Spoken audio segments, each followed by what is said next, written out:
Today, I'm going to give you 3 big tips so that way you can get started with your very first Airbnb property. My name's Sean. I have over 100 properties on Airbnb. I own none of them, by the way. We'll talk about that. And I've been hosting for over 6 years. I've also coached thousands of people on starting their own Airbnb businesses as well. Peep the follower count on this YouTube channel. So in this video, I'm gonna teach you, how to get started, where to get started, why, how you can be special so that way you can be sure that you can make some real money on the Airbnb platform, just like us. Like some of us actually make millions of dollars a year on Airbnb, and none of us are special. We've just found what works for us. I'm gonna talk to you about that, share with you my story as well before the end of this video. That way you can get started. So without further ado, let's jump in.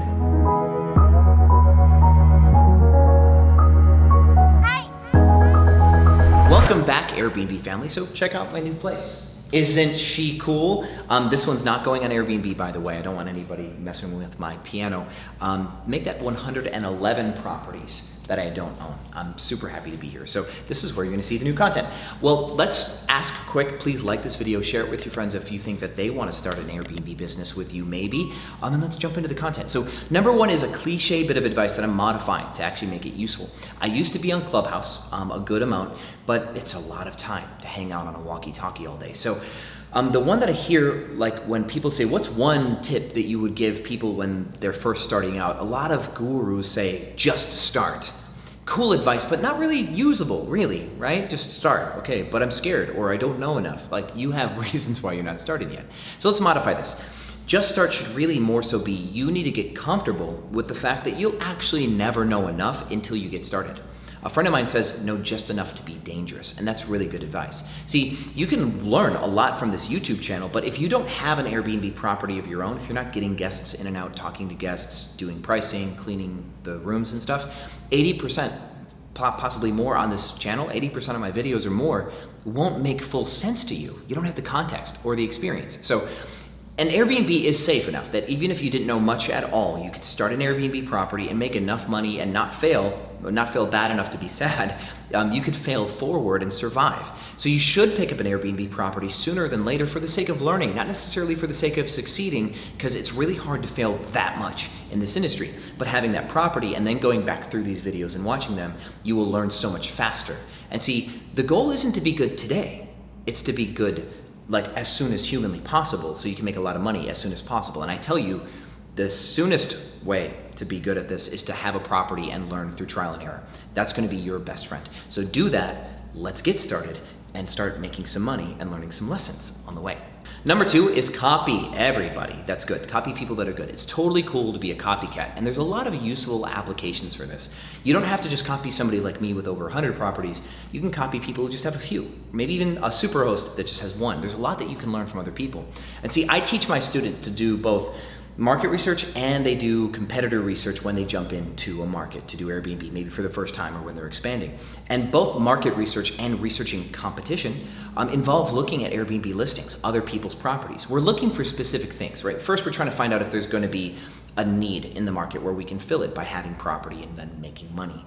You want to see if your competition's any good. So you want to look at people's listings. You want to see, are their photos good? What amenities do they offer? Like different things like that. But if you're just learning and you really can't size up your competition, well then they're all your mentors, right? So you go through the listings and go, what are in these listings? Do they have beds? Duh, they have beds. Do they have couches? Do they have TVs? What's on the TV? Do they have like smart TVs, or what do they stream? How fast is their Wi-Fi? What do they have in their kitchens? Do they have coffee or what? Like just look at listings, find listings that you like, and just take thorough notes and copy them, like play for play. Go through that whole listing and just get ready to copy it, even down to the color of the walls if you want to copy that.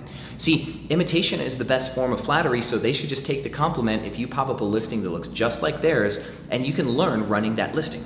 So I think that's a great way to get started. And then of course, as you go, you're gonna learn what's good and what's bad. You're gonna learn what you like, more so like what your personal identity will be in your business. And you're gonna start to do unique stuff. You're gonna start being a thought leader in your design and like in the way that you run your business. And you won't need to copy other people once you've figured out your own thing. But then that's when you know enough that when you look at other competition, you can size them up and go, hey, I'm thinking about doing this city. And then you go look, you go, wow, that competition, they don't know nothing. I could totally outclass this competition, and that gives you confidence to go break it into markets. So copy first, figure your own thing out, and then keep that competitor research thing going as you expand your business. So number 3 has a few moving parts to this, and so let me break it down for you, and it's all centered around your why. You need to know why this matters to you, why you're building your business, what your plan is going to be, and what you're really willing to commit to doing something new. And I'm gonna give you my story as a good context for you to learn what I mean by this. See, when I started my Airbnb business, it was by accident, and I wasted 2 years of my life. Right? Before that, I started a business in the newspaper industry. But before that, I went homeless in 2009. This is really where this is rooted. See, I sold newspaper subscriptions right out of college. Dropped out of music school, sold newspaper subscriptions. Got into sales management, was not good at it, and then ended up getting demoted, quit that job, tried to start my own thing, failed, went homeless, lived in a Mazda MPV van for a while, and then lived with a girlfriend, toxic relationship. Was not good for me, but that's how I got there. 2010 rolls around, I start a business in the newspaper industry and succeed. We grew for a few years. By the time 2013 was rolling around, I had finally built my first business that made $1 million a year in revenue in the newspaper industry. So 2013, I'm feeling great. I start hiring people from California and Michigan and Wisconsin, and I'd moved them to Houston where my headquarters was, and I picked up apartments, furnished them, and gave people free rent for 8 weeks or so as they came to work for me as a way to settle in. I was doing my own corporate housing.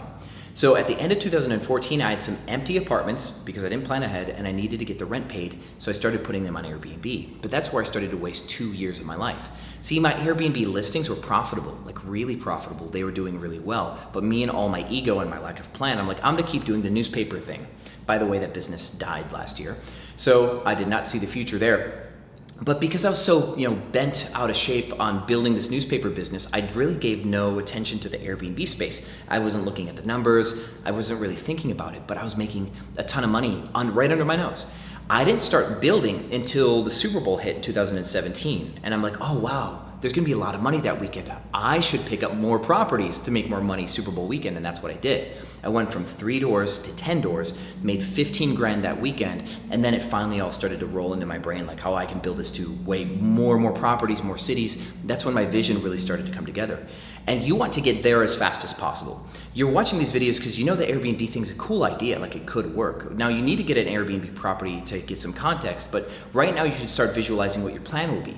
Are you gonna pick up an Airbnb property to get more and then quit your job and invest a lot of time into doing this and becoming an expert in building something out?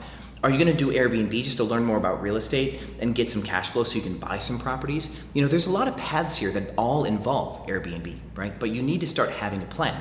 I believe in having some big audacious goal 10 years from now that just kind of makes you excited that you don't even understand it. That's okay. Like I'm gonna be billionaire, 10 years from now, like something that can change because you don't have a roadmap to that. But then everything that gets closer from 10 years away to 5 years, 3 years out, 1 year out should become more and more realistic and more achievable. And you should have more of an understanding how to get there. So like, for example, you might say, I wanna have like 7 or 20 Airbnb properties a year from now. Right? So now your plan is to start with 1, right? And you should have 3-month, 6-month, 9-month goals. And so right now, you spend the next couple of days learning everything you can about the Airbnb business on this channel. Then spend the next couple of weeks setting up your Airbnb entity, your LLC, get your EIN number, do all that, but also talk to single family homeowner landlords and try to get a landlord to tell you yes, they'll let you rent their property. You should do that as well.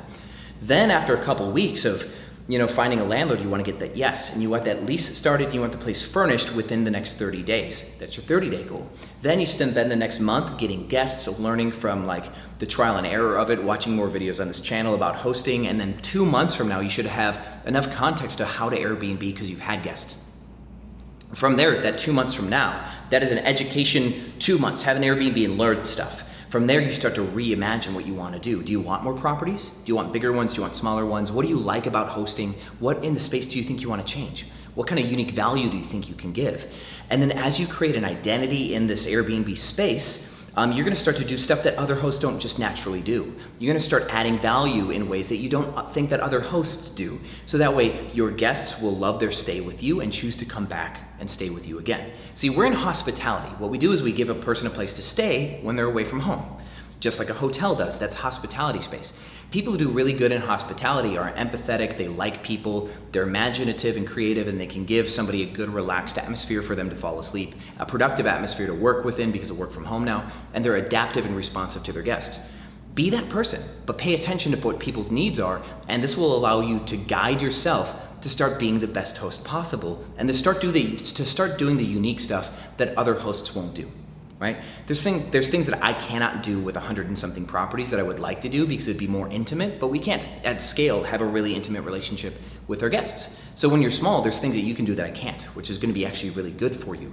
But my whole point here is you want to have a why. Why does this matter to you? And that'll guide your values. Like, I want to do these things for the world, and I want to do that through my Airbnb business. Right? Your values will help you decide what you're going to do for your guests. Like the Ritz-Carlton has this like, no is not the answer. And no person within Ritz-Carlton is allowed to say, that's not my job. It's part of their values. You know what I mean? So build it in your mind first. Start to take a couple of steps. Understand that you can't really understand enough to be good at this until you get an Airbnb property and learn.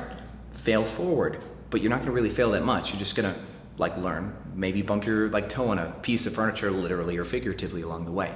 So thanks for watching this video, and if you want to learn more, not only this YouTube channel, but I have a private Facebook group with over 18,000 people in it. If you want to talk to hosts in your neighborhood, in your backyard, you can go there and ask some questions, and other hosts will answer for you too, not just me. With that said, I also recommend that you start in your own backyard. I think it's the best way to get started because since you don't know a lot about hospitality, you don't know the nuances of why people go everywhere, right? But you know enough about your local area that you can be a good host there, and you've got a support group and people that can help you out and favors that you can call in. I think it's the best way to get started is in your backyard instead of going to a new city, super scary, learning the business and learning the city. No. Control your variables, learn to Airbnb wherever you are, and then once you feel like you understand it enough, then you can go to a city that you think you would do good in, and you should know enough about Airbnb now that you can actually do the research required to find out if you like that city or not. That's my advice for you. So I have, like I said, over 100 properties on Airbnb. I don't own any of them. I convinced landlords to give me their properties. I'm a regular tenant. I sign a lease like everyone else, but I just get permission to Airbnb them. It's the only difference. Then I furnish them, make them look cool, put them on Airbnb. I charge more than I pay in rent, and I keep what's in the middle. And that's how I do it, making millions a year with properties I don't own. And you can do the same thing. You do not have to buy property, but you can use the whole rent thing to pick up 100 properties like me, and then take the millions a year that you're getting on Airbnb and then go buy some property if you want to. Or even sooner, you can get like 10 Airbnbs and then go buy property. There's a lot of ways that you can use it. So watch the rest of the videos on this YouTube channel. I do have a free course on this YouTube. It's a playlist, go check it out. And if you have questions, put it in the comments down below. I'm more than happy to help. So thank you for watching this video. I'll see you on the other side.